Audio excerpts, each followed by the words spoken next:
Hello fellow cinephisiasts, my name is Christina and welcome to another Let's Get Reelz movie review.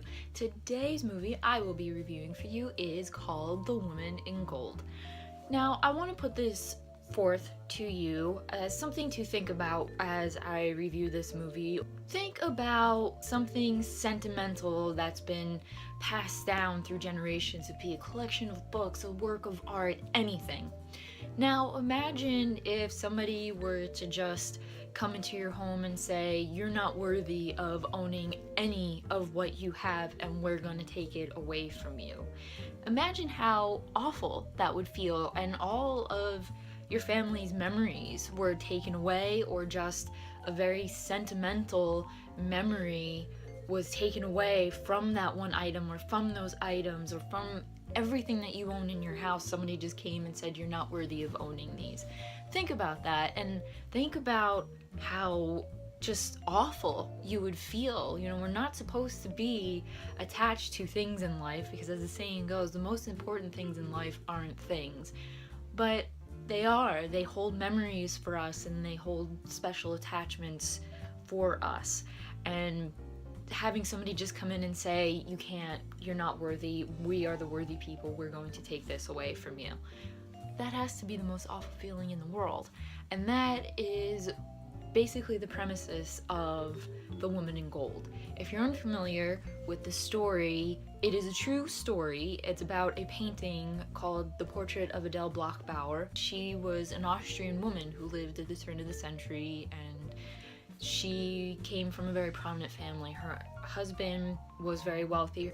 She lived in, I believe, the Ringstrasse in Austria, which was a very prominent area, and she lived with her entire family, her extended family, her brother and sister-in-law, and his family, who included the young Maria Altmann and her sister. When Adele had been younger, she had her portrait painted by the famed Viennese artist Gustav Klimt, and it's a gorgeous painting. It's beautiful, it's still around, and she was a very beautiful woman. And unfortunately, Adele died at a very young age from some kind of disease, and her family mourned her, her husband mourned her. Now, her family was Jewish. Her husband managed to get out of the country, but her brother-in-law and sister-in-law were unable to, and were kind of under house arrest, and they had everything taken from them, including the portrait of Adele Bloch-Bauer. And her niece, Maria Altmann, and her husband, Fritz, were able to escape and go live the rest of their lives out in America.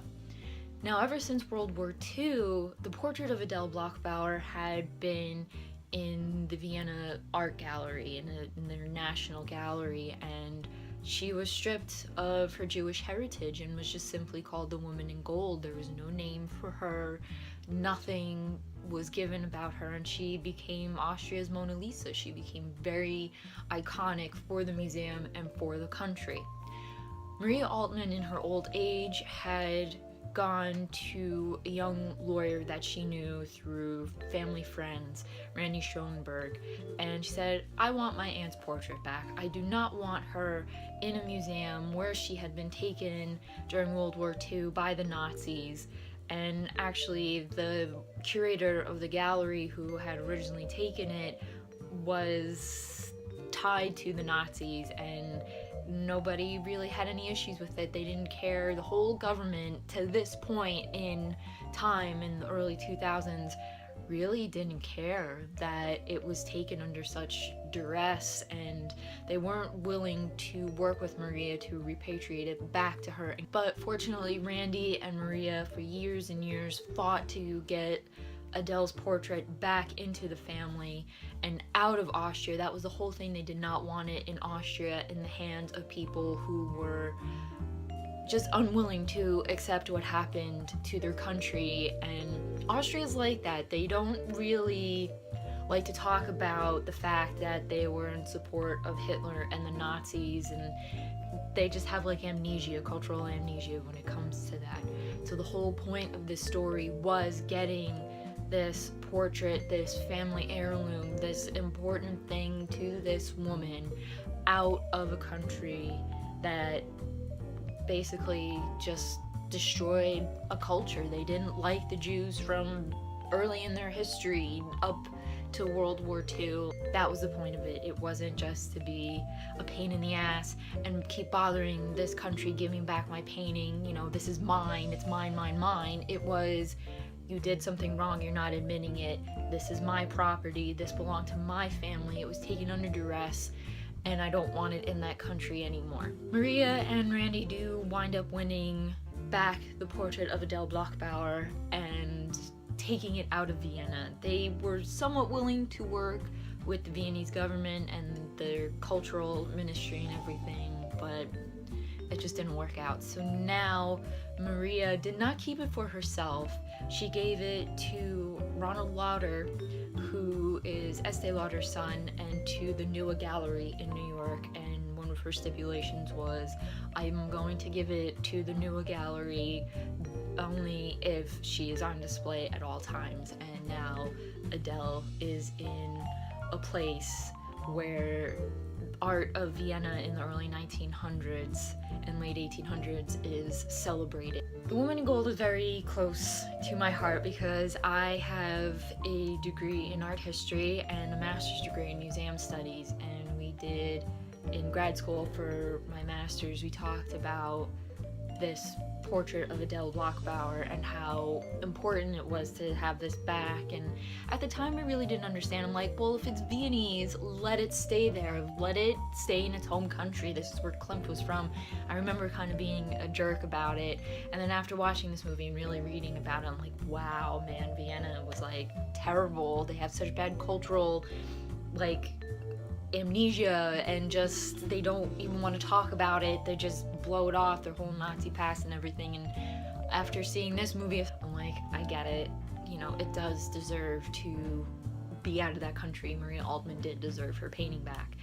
And repatriation and Nazi looted art is something that's completely fascinating. I hope you guys really go and research it after this, because it's not something that we're taught in school. It's like an aside. It's not terribly important.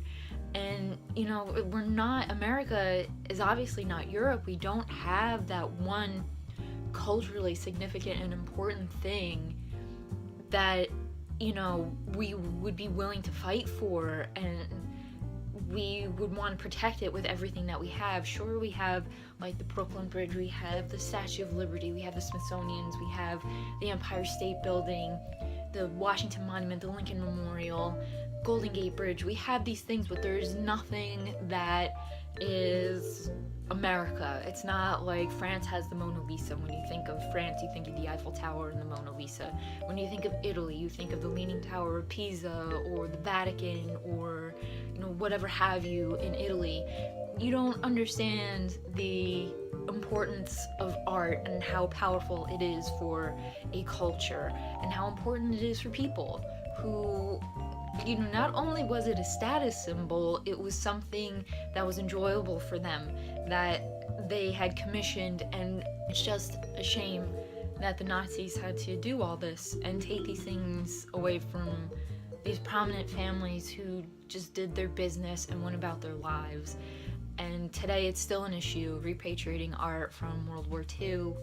You know, there's cases everywhere. If you go and look, there's still art being found everywhere. And the portrait of Adele Bloch-Bauer, the Woman in Gold, is just one example of success. And, you know, really, I hope you guys do, as I said, you go research this, and if you're interested, you advocate for it. You go to the Monuments Men website and you help them look for it. You go to the Art Loss Registry and you research it, because it is just such a fascinating topic that's not very well known. And as you can tell, this really wasn't too much of a review of the movie as it was me rambling, because this is something that I just absolutely love and I find interesting. As far as the movie goes, The Woman in Gold is absolutely excellent. Helen Mirren plays the older Maria Altman, and my girl, my favorite actress around today, Tatiana Maslany, plays the younger Maria Altman. Both of them are amazing. Tatiana Maslany was so perfect. You know, you have Helen Mirren, who's such a great force and a great presence and is such a tremendous actress that you really needed somebody who was good to play the younger version of her, and that's Tatiana Maslany. If you watch her in Orphan Black, if you know anything about it, she's playing 9 different characters, and she's so good in that, playing 9 different characters, that you have a favorite clone. The girl just has such tremendous talent that, you know, she was perfect to play the younger version because they're both extremely brilliant actresses. Ryan Reynolds was great. The guy, I'm finding more, such a wide range of what he can do. And the rest of the cast is great. I'm not going to go into too much detail because this is already going so long, but everybody fits so perfectly in the roles. This whole story is fantastic. The cinematography is so beautiful, and the flashback scenes, it's like very saturated red and blues, kind of like what early colored films were like, and then the scenes that take place in the present are golds and tans and muted colors and earth tones, things like that. Very, very gorgeous. I really, really hope you guys like my review of The Woman in Gold, my blabbering on about art history and just how significant and wonderful this whole story is. If you did like my review and my rambling in any way of The Woman in Gold, please give it a thumbs up. Leave a comment down below if you have seen The Woman in Gold, if you like museums, if you like art history, if you're a fan of Helen Mirren, Tatiana Maslany, anybody in this movie. Leave your comments down below there as well. And also in the comments, if you have any movie suggestions of what I should watch, they can be anything, and you would like to see me review them, leave those there. And if I pick your movie, I will give you a shout out. And don't forget to hit that subscribe button for future movie reviews, and as always, keep watching movies and stay absolutely fabulous.